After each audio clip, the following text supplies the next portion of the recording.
formación va a dar origen a las levaduras. Y por lo tanto, de piel a piel, o sea, de manera directa, es raro, pero puede suceder una infección con la presencia de la forma parásita, que no es lo normal para que exista la manifestación de esta parasitosis. Ese es el asunto. Y no nada más México es una de las parasitosis más frecuentes, sino a nivel mundial. El entorno que existe, no se les olvide de las, apenas vamos a ver, ¿verdad? De las características de esta micosis, es la presencia de material que contenga una buena cantidad de nitrógeno y de fosfatos para permitir el crecimiento del hongo. Y eso se encuentra en la materia fecal. ¿De quién? De los, ¿cómo se llama? De los murciélagos. Bueno, esto ya lo vimos. Acá está. Entonces vamos a empezar con histoplasmosis. Les decía que es la micosis más común, más frecuente. Se conoce también como secundariamente tegumentaria porque de manera secundaria puede dar lesiones en piel. Y que los hongos normalmente hay cuatro agentes importantes.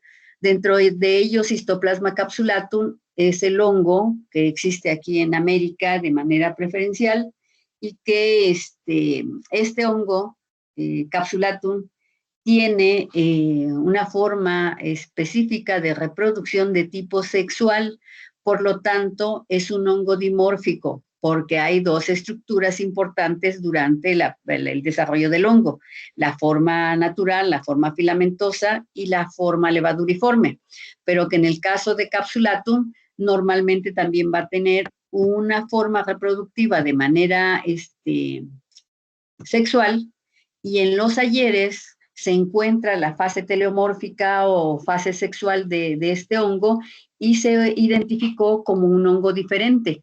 Por eso es que tiene un nombre diferente, Agelomyces capsulatus. En realidad es el mismo hongo, ¿sí? Histoplasma capsulatum con su forma, con su estructura o fase anaforma, y la fase teleomórfica, que es la etapa sexual, va a dar origen a otra caracterización del mismo hongo. O sea que tiene un amplio espectro, pues, de manifestaciones que se puedan generar. Bueno, estos son los agentes causales: Histoplasma capsulatum, Histoplasma mississippiensis, Histoplasma ogiensis, Histoplasma suramericanum. De estos, Histoplasma capsulatum es el que existe como parte del evento importante a nivel de América y es el más frecuente. En los hongos no hay reinos, en los hongos hay divisiones dentro de la taxonomía y por lo tanto se tiene pues el orden ascomicetos. Los ascomicetos tienen la característica también de reproducirse de manera sexual y se pueden reproducir asexualmente, o sea, combinan las dos o simplemente es una forma, ¿cómo se llama?, de reproducción sexual. Y acuérdense de las ascas, de las ascosporas, dentro de la caracterización de ese tipo de reproducción. Y la fase, que es la fase teleomorfa, y con esa característica de tener otra identidad, pero en realidad es el mismo hongo. Bueno, las estructuras morfológicas que presenta el hongo son estas. Del lado izquierdo es la forma filamentosa. Entonces tiene una hifa septada, hay una diferenciación de la hifa en un septo para dar origen a un crecimiento específico o forma reproductiva de manera asexual que va a dar origen a unas estructuras globosas que se llaman macroconidias. Y también puede generar por diferenciación de la hifa, un crecimiento más pequeño, una protuberancia más pequeña, que se va a conocer como microconidia. Entonces, estos hongos, este grupo de hongos, va a generar el desarrollo de manera natural y libre en la naturaleza para generar esa estructura filamentosa, dando origen a las macroconidias y a las microconidias, que son las formas infecciosas y que podemos inhalar a través de la vía aérea. Ahora, Cuando esas macroconidias y microconidias entran a un estado agresivo, que no forma parte de la forma libre, entonces por las condiciones que van a encontrar en la cavidad nasal, en la cavidad nasofaringea, en la instalación del pulmón, se van a transformar. Esas macro y micro van a ser capturadas por el mecanismo defensivo a través de las células fagocíticas y por lo tanto, en ese entorno diferente, con la temperatura a 37 grados, se van a transformar por sobrevivencia en una levadura. Y esas levaduras van a tener también ese desarrollo importante de reproducción de manera asexual, dando origen a brotes o yemas, ¿sí? Que es el proceso de la gemación, que pueden estar unidas a la célula madre, a la levadura madre, o bien se desprenden, maduran y llegan ¿cómo se llama?, a actuar de la misma forma, o sea, a reproducirse de manera asexual. Entonces, del lado derecho, cuando se toman las muestras de los pacientes afectados, vamos a encontrar esta forma levaduriforme. Una levadura unigemante de pequeño tamaño que va a dar origen al hongo y que es capaz de reproducirse y de generar daños importantes y la facilidad de la diseminación, aunque el primer evento que se va a relacionar con esto sea el evento primario, ¿sí? Esa es la característica. Y la diferencia, pues, en cuanto a la forma de sobrevivencia que tiene, se responsabiliza de manera directa a la pared celular.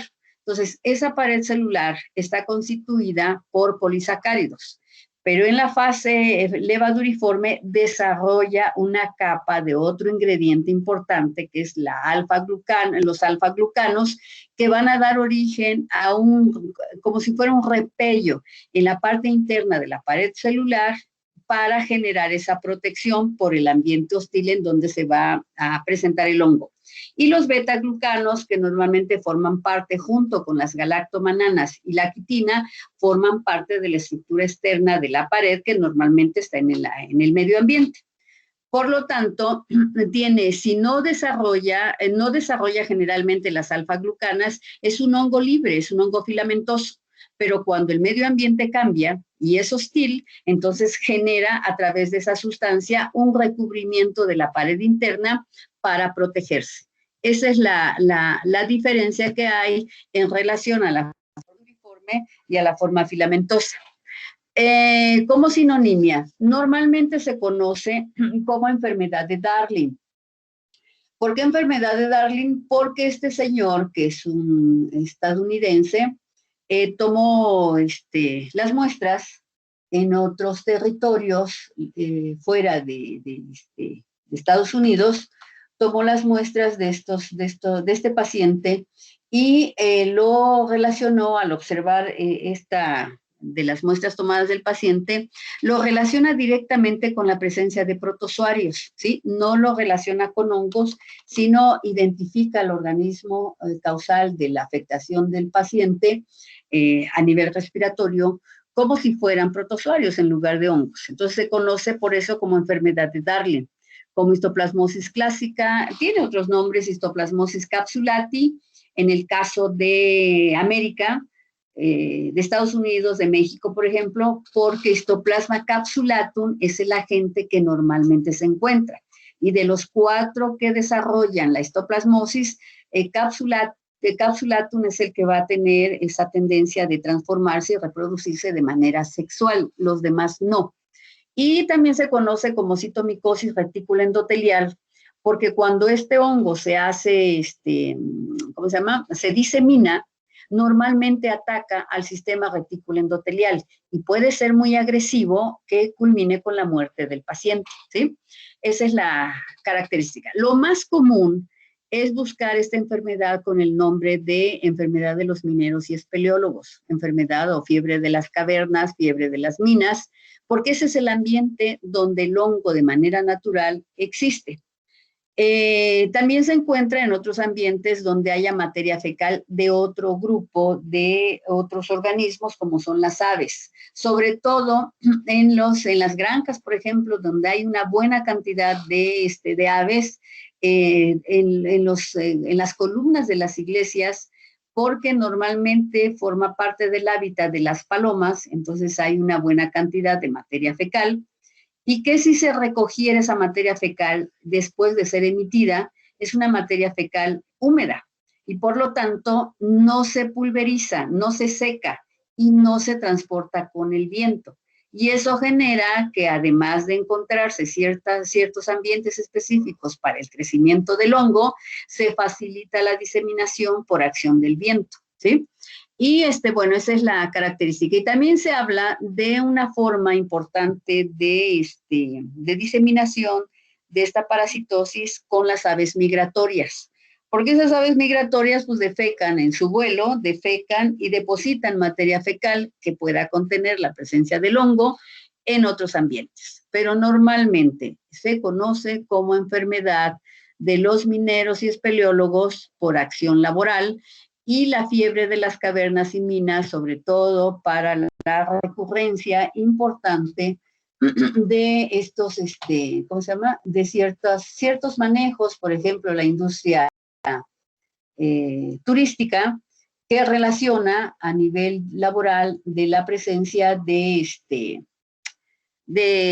esta asociación de esta enfermedad. Entonces, es una micosis profunda o sistémica, son hongos dimórficos, son patógenos primarios que se encuentran ubicados a nivel pulmonar y que normalmente el mecanismo de defensa resuelve de manera espontánea su presencia cuando hay una resolución importante del mecanismo de defensa. Entonces, el periodo de incubación también depende de la cantidad y de la constancia de estar inhalando, o sea, por eso es importante la cuestión laboral. Y normalmente puede ser el periodo de incubación de este hongo corto, de 1 a 3 días, largo, de 1 a 5 meses, con un promedio más o menos de 7 a 10 días.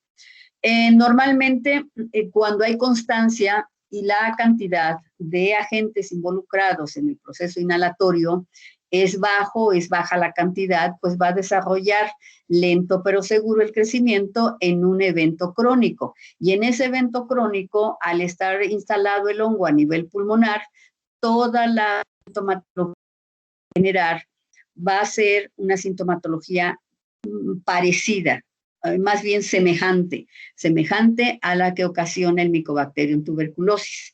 Entonces, los pacientes normalmente cuando tienen esas afectaciones respiratorias con involucramiento del tejido pulmonar, normalmente la sospecha directa es ser un paciente tuberculoso hasta que se demuestre lo contrario. Y por lo tanto, en esos, acuérdense que cuando vieron tuberculosis, cuando se toman las muestras, cuando no se dan indicaciones para el desprendimiento de las flemas, el paciente normalmente en el vaso recolecta saliva y por lo tanto al aplicarle esa muestra la tinción de Gram, normalmente van a ser negativas y la gran mayoría de las expectoraciones, o sea, de las baciloscopías, tienen ese carácter de ser negativas hasta que se le da una acción de palmoteo, de humidificación de los conductos respiratorios para propiciar el desprendimiento de las flemas y por lo tanto encontrar la presencia del bacilo. Pero mientras ocurren estos eventos, normalmente pues van a ser las pruebas negativas y va a seguir con la sospecha de que es tuberculosis y se le va a dar tratamiento y son 6 meses de tratamiento y no se descubre la presencia de esta enfermedad causada por hongos.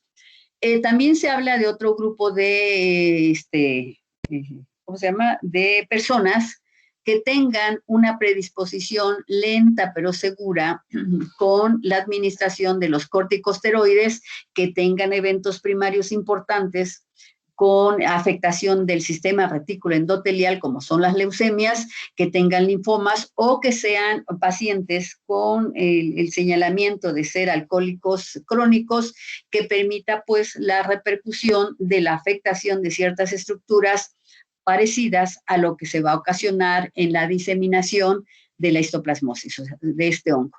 Y la asociación importante con los personajes que sean VIH-Sida y que por lo tanto también puede ser una complicación muy importante relacionada con la disminución de los CD4 que estén por debajo de los 150 células por mililitro encontrados, que bueno, permite al no tener un enfoque importante en la resistencia inmune, genere pues esa asociación importante y la implantación del hongo para generar complicaciones muy severas en el caso de los pacientes involucrados con estos padecimientos. A nivel mundial les decía que hay una relación importante, sobre todo en lugares relacionados con Asia, el sudeste de Asia y con África. En América es importante, desde Canadá hasta la Argentina, porque hay lugares por ese hábitat importante de los murciélagos, que haya casos y que se facilite pues la diseminación a través del viento de este agente causal. Se habla en el caso de algunos países europeos, no hay histoplasmosis, se ha restringido la presencia y por lo tanto los casos importantes, los casos detectados de histoplasmosis en ciertos personajes europeos normalmente se debe a la migración. O sea, son pacientes que han cambiado de residencia y en el lugar donde se fueron a vivir encontraron el hongo, encontró las facilidades para implantarse, regresan o visitan a su residencia anterior y moles tienen esta afectación. Entonces, no hay casos nativos, casos autóctonos de histoplasmosis en algunas regiones europeas. Normalmente son nulas. ¿Cómo pasa con nosotros con la blastomicosis? No tenemos blastomicosis autóctona aquí en nuestro país y por lo tanto todos van a ser eventos migratorios. Bueno, y de manera ocasional, también se habla de ese carácter que tenga la histoplasmosis, de ser oportunista en pacientes inmunológicamente afectados. Hay otros agentes involucrados también en el caso de Farsinosum. Generalmente se encuentra como afectación en los equinos, en estas regiones, en ciertos lugares africanos del Medio Oriente y Asia, y próximamente tal vez se hable de un traslado de esta especie al gremio humano. Normalmente ataca a los caballos, pero bueno, puede ser esa situación de facilitar su transferencia al gremio humano. Y Duboisi normalmente es otra especie que se relaciona con África ecuatorial generando problemas de histoplasmosis. Y en América ya les decía que la variedad Capsulatum es la que existe aquí de manera preferencial. Bueno, y estos son los eventos del mapa geográfico donde se encuentra la relación de la histoplasmosis. Si observan esa placa, esa banda entre el trópico de Cáncer y trópico de Capricornio es importante, pero es más frecuente, la mitad de nuestro territorio está involucrado con la presencia de la histoplasmosis. En el caso de Sudamérica, los que están más al norte, como es, ¿cómo se llama? Colombia, Venezuela, Ecuador, van a hacerlo. Y también regiones importantes de Brasil, hasta ciertos puntos de la Argentina son también relacionados con toda América, está relacionada, para acabar pronto, desde Canadá, como ya se los mencioné, hasta la Argentina. Bueno, y del otro lado del mundo también hay casos importantes de su presencia. Este es el ciclo biológico. Entonces, ¿qué tenemos con el ciclo biológico? La forma filamentosa que está a la izquierda, desarrolla las macro y las microconidias, se inhalan por la asistencia en esos lugares donde el hongo esté, donde está el hongo, donde haya materia fecal, y aquí hay una relación importante con la materia fecal de los murciélagos. Se llama guano, y antes teníamos una empresa mexicana, Guanos y Fertilizantes de México, que también fue rematada a los compadres del gobierno anterior, de los gobiernos anteriores, y desapareció esa empresa. Entonces, los trabajadores, que son los que tienen más asistencia para la recolección del guano, tienen más eventos constantes de poder inhalar la presencia de las formas infecciosas, que son estas macro y microconidias, y depende mucho del mecanismo de defensa. Entonces, en la gran mayoría, estas micosis se resuelven de manera espontánea.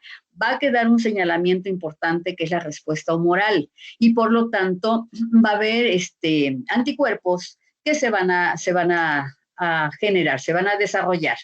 Y en los eventos sucesivos hay una dependencia importante que está relacionada fuertemente con la inmunidad. Entonces, el mecanismo de defensa resuelve, pero si hay afectación inmunitaria, entonces estas infecciones que normalmente se resolvieron de manera espontánea pueden generar problemas severos.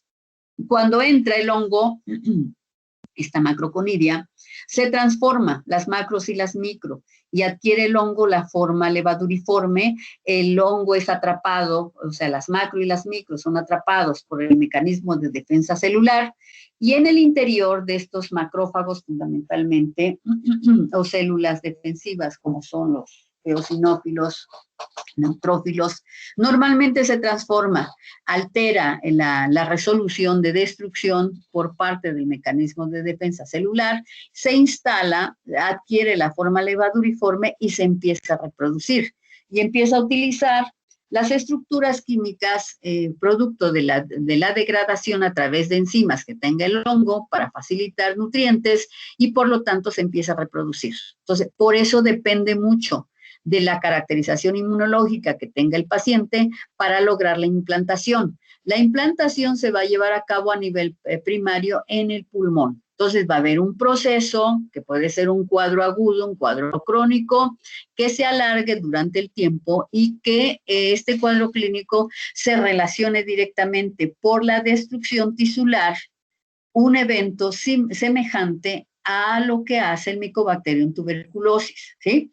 Y la otra facilidad también que puede ser a nivel de los macrófagos, facilitarse la diseminación. Y como ya vimos en la clase anterior, hay cierta predisposición de este hongo para afectar el sistema retículo endotelial. Entonces, en estos personajes, las lesiones que se van a presentar van a ser muy, muy destructivas, con un desplazamiento activo del hongo a través de las células defensivas nuestras para diseminarse, provocar complicaciones que puedan terminar con la vida del paciente, si lo puede hacer, ¿sí?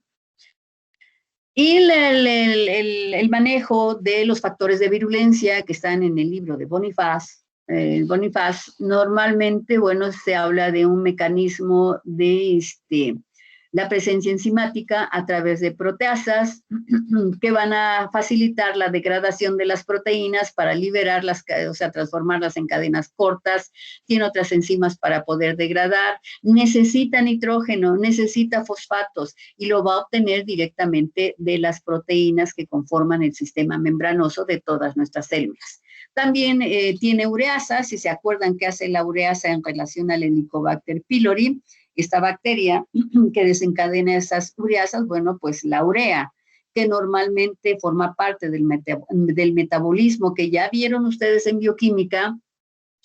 Esa urea es degradada, o sea, se liberan, se transforman las proteínas, se obtienen los aminoácidos, se forman cadenas de proteínas importantes para nosotros, pero también esa liberación del nitrógeno es transformada en la urea porque va a causar daño. El nitrógeno es tóxico en nosotros, entonces se forma la urea. Y en el caso de la bacteria tiene ureasa, se liberan los protones, se mantiene un pH diferente en el caso de la cavidad gástrica para facilitar la permanencia de esta bacteria, que va a generar el Helicobacter problemas a nivel gástrico, pero en el caso del hongo también existe esa situación. Necesita ambientes importantes para poder permanecer la levadura y por lo tanto también desarrolla esta enzima que es la ureasa para degradar urea y obtener nitrógeno. Bueno, tiene la pared celular importante que en el medio ambiente puede soportar las temperaturas o la desecación. La forma dimórfica que facilita esa capacidad infectante a nivel filamentoso o a nivel levaduriforme. y ¿cómo se llama?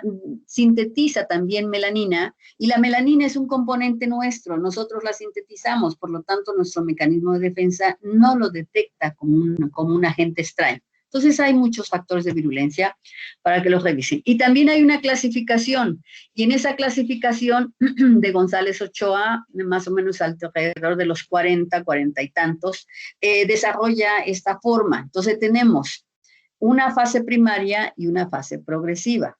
La fase primaria, por la forma de transmisión, tiene la caracterización de afectación pulmonar.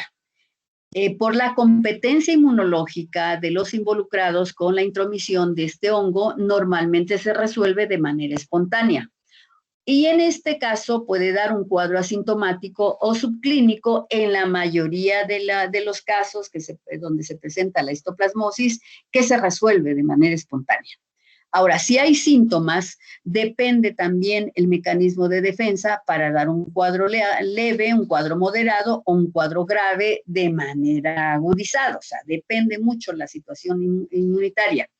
Y les decía que la forma cutánea es rara, pero se puede presentar una forma percutánea de una lesión, de una manifestación de un paciente que tenga histoplasmosis diseminada, y que bueno, yo voy a tomar las muestras o yo voy a manejar al paciente, tengo lesionado algún dedo de mi mano, toco sin querer las lesiones porque tengo que revisar, no me pongo guantes, por X o Y circunstancias, incluso a nivel de laboratorio, y se permita esta afectación.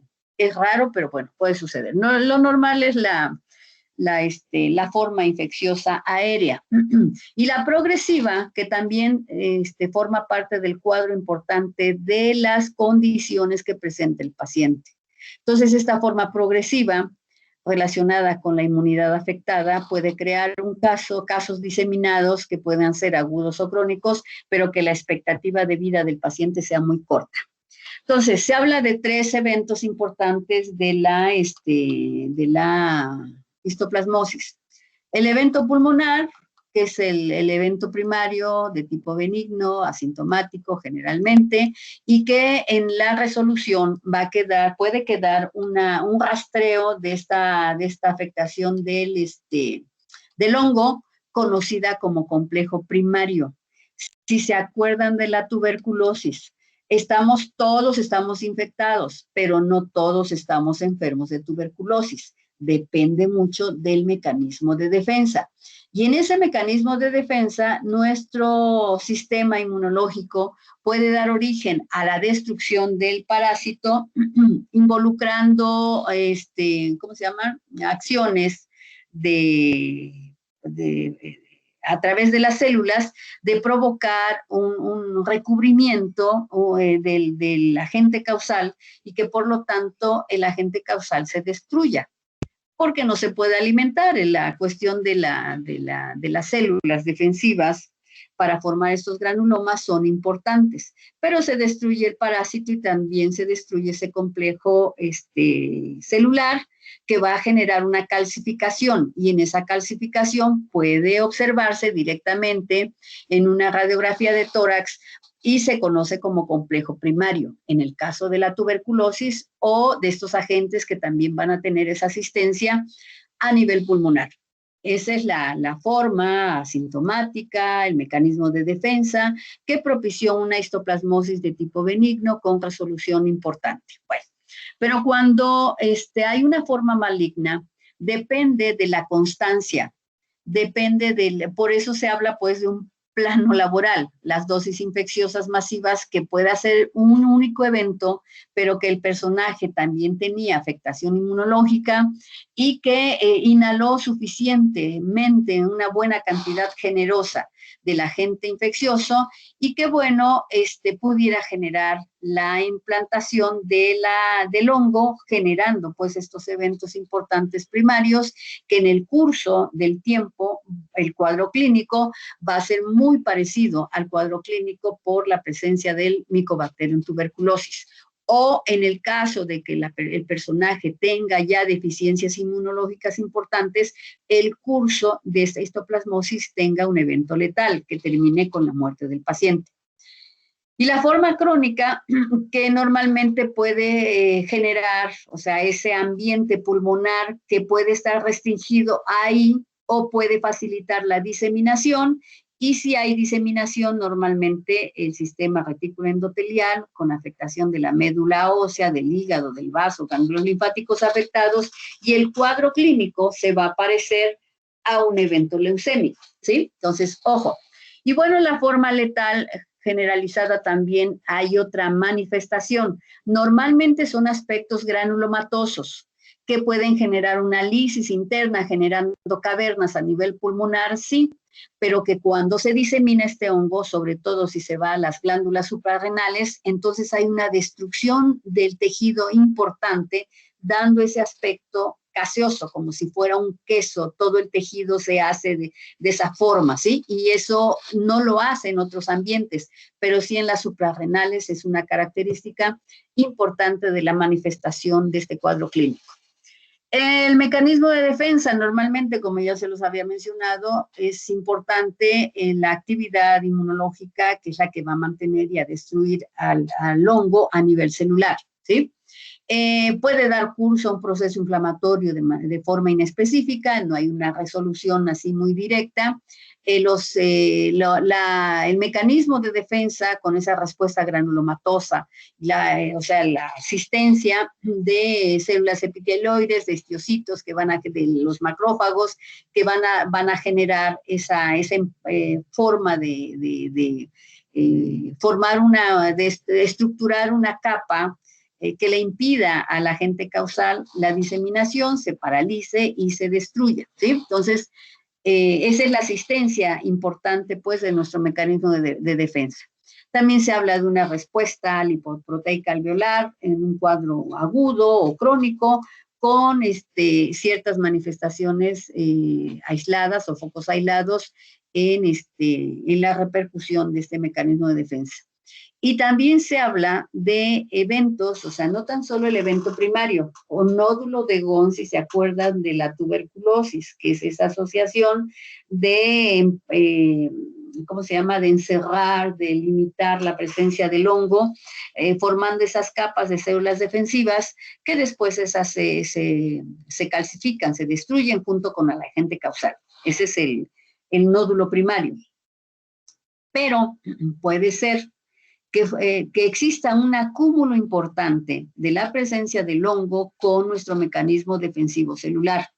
Y entonces las dimensiones que puedan tener estas estructuras calcificadas, ¿no?, se llaman histoplasmomas. Normalmente es un evento también de defensa nuestro que tenemos para involucrar la destrucción del hongo. Y por lo tanto, los histoplasmomas pueden ser únicos o pueden ser muchos, que se diseminen, o que más bien no que se diseminen, sino que se formen a nivel de los dos campos pulmonares.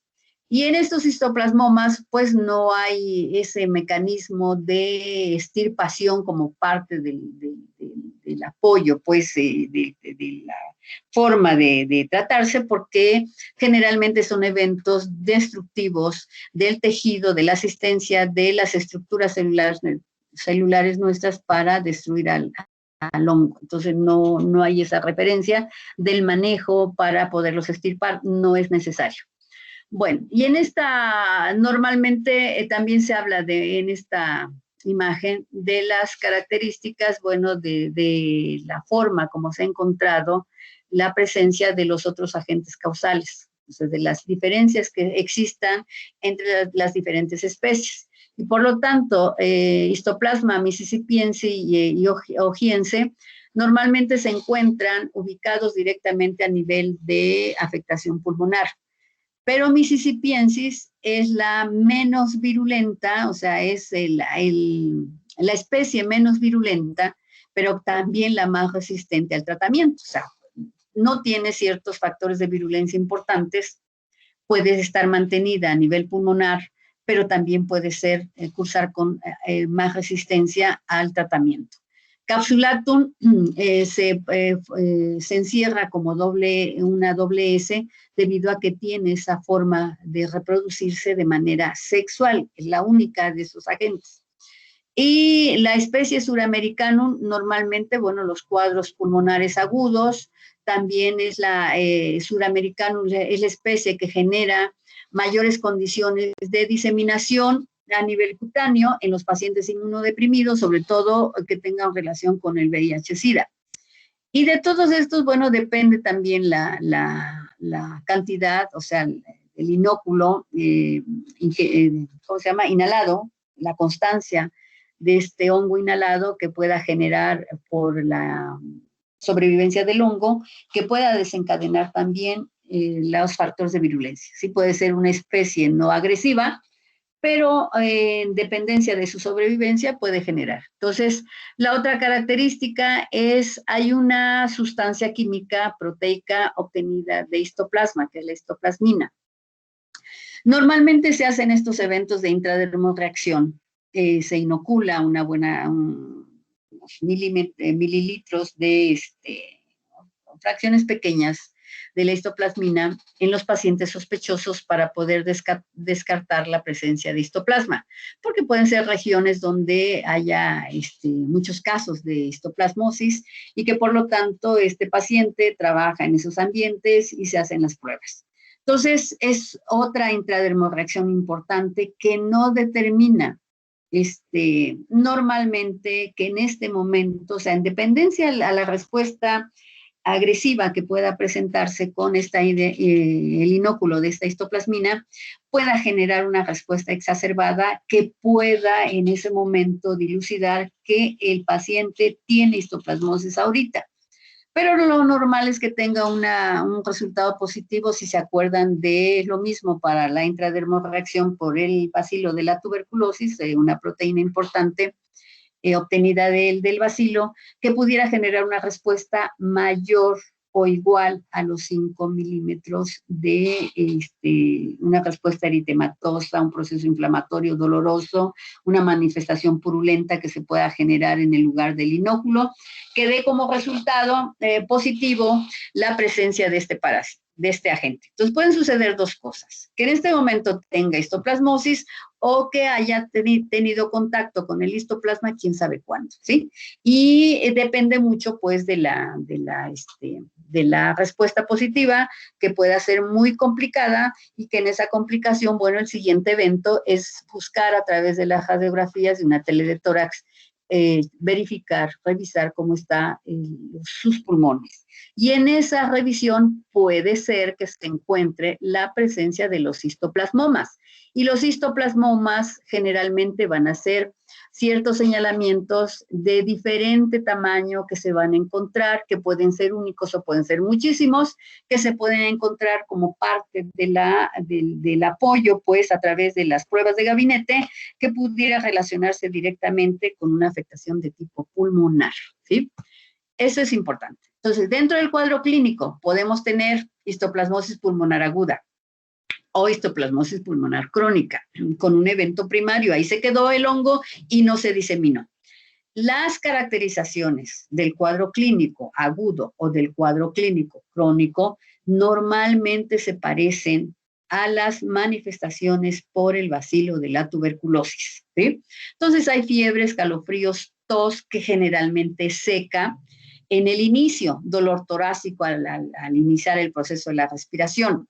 En un proceso agudo, que les vuelvo a repetir, en la mayoría de los casos se resuelve de manera importante y espontánea por el mecanismo activo inmune, ¿sí?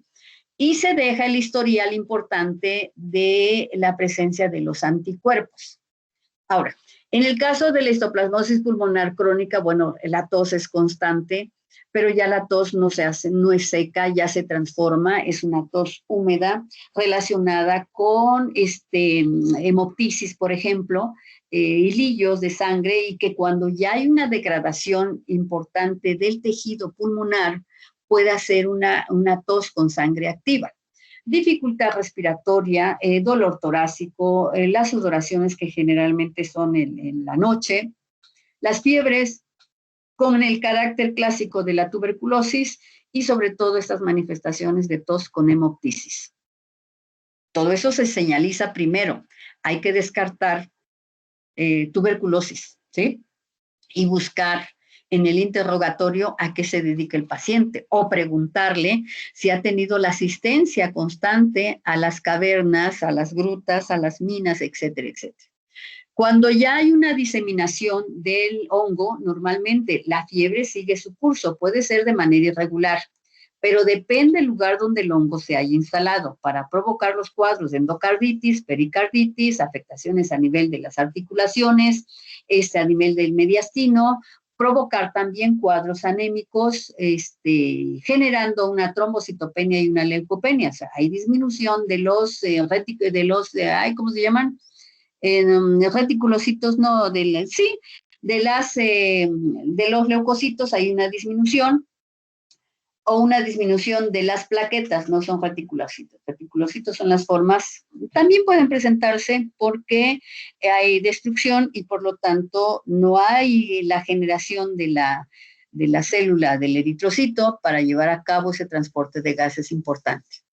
Se relaciona de manera importante esa diseminación con la enfermedad de Addison, con los cuadros de meningitis, con las úlceras, afectaciones a nivel de las mucosas, importante para generar úlceras bucales o esofágicas, y bueno, dependiendo de la diseminación del hongo, pueda generar también hasta cuadros de carácter ocular, ¿sí? Úlceras, afectaciones a nivel de genitales también se van, o sea, este hongo tiene la facilidad de la diseminación, sí. Y en el diagnóstico normalmente es importante los exámenes directos. En el examen directo no hay que utilizar el hidróxido de potasio, o sea, el KOH, ¿sí? Sino de manera directa se pueden observar la presencia levaduriforme.